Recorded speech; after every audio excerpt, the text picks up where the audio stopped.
Hi friends, welcome to సమేస్ kitchen. ఈరోజు మన రెసిపీ వచ్చి ఎంతో టేస్టీగా ఉండే చికెన్ కర్రీ అండి. మీరు కూడా ఒకసారి ఈ విధంగా ట్రై చేయండి. వాటర్ పెట్టుకుని చికెన్ బాయిల్ చేసుకుందాం అండి. చికెన్ని మనం 20% బాయిల్ చేసుకుని పక్కన పెట్టుకోవాలండి. చూడండి, ఈ విధంగా బాయిల్ చేసుకుని పక్కన పెట్టుకుందాం. ఇప్పుడు మనం పెద్ద వెడల్పాటి పాన్ తీసుకోవాలండి. పాన్ తీసుకుని దాంట్లో ఆయిల్ అనేది యాడ్ చేసుకోవాలి. ఆయిల్ హీట్ అయిన తర్వాత ఆనియన్స్ ఇంకా పచ్చిమిర్చి యాడ్ చేసుకుని ఫ్రై చేసుకోవాలి. చూడండి, ఈ విధంగా ఆనియన్స్ ఇంకా పచ్చిమిర్చి వేగిన తర్వాత కొంచెం కరివేపాకుని యాడ్ చేసుకుని ఒకసారి మిక్స్ చేసుకోవాలి. చూడండి, ఈ విధంగా ఇప్పుడు కొంచెం అల్లం వెల్లుల్లి పేస్ట్ని యాడ్ చేసుకోవాలండి. అల్లం వెల్లుల్లి పేస్ట్ బాగా ఫ్రై అయ్యే వరకు వేపుకోవాలండి.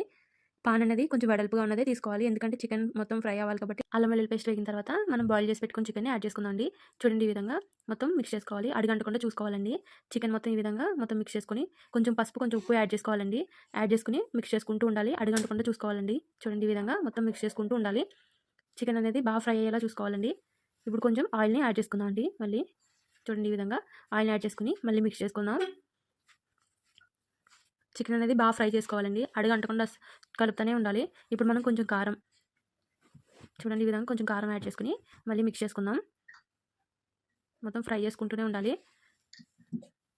మొత్తం ఇలా కలుపుకొని టేస్ట్ అయితే చాలా ఎక్సలెంట్ ఉంటుందండి. మీరు కూడా ఒకసారి ట్రై చేసి ఎలా ఉంది ఏంటని కామెంట్ సెక్షన్లో షేర్ చేయండి. చాలా టేస్టీగా ఉంటుంది. కలుపుతూనే ఉండాలండి. కింద అడుగంటకుండా చూసుకుంటూ ఉండాలి. చూడండి, ఈ విధంగా ఇప్పుడు మనం కొంచెం కరివేపాకుని యాడ్ చేసుకుని మళ్ళీ మిక్స్ చేసుకుందాం. బాగా మిక్స్ చేసుకుని చూడండి, ఇప్పుడు మొత్తం మిక్స్ చేసుకుని ఇప్పుడు కొంచెం ధనియా పౌడర్, అలానే జీలకర్ర పౌడర్, కొంచెం గరం మసాలా యాడ్ చేసుకుని మళ్ళీ మిక్స్ చేసుకుందాం.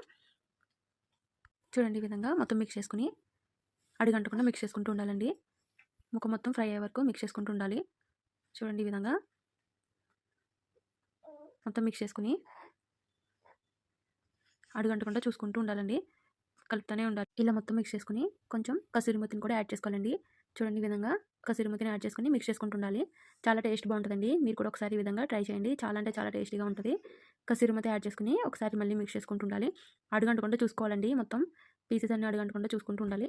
ఇప్పుడు లాస్ట్లో కొంచెం కొత్తిమీర యాడ్ చేసుకుని చూడండి, ఈ విధంగా కొత్తిమీర యాడ్ చేసుకుని మిక్స్ చేసేసుకుని ఒక 2 మినిట్స్ నుంచి స్టవ్ ఆఫ్ చేసుకోవాలండి. అంతే అండి, చికెన్ కర్రీ రెడీ అయిపోయింది. పక్కన పెట్టేసుకుందాం.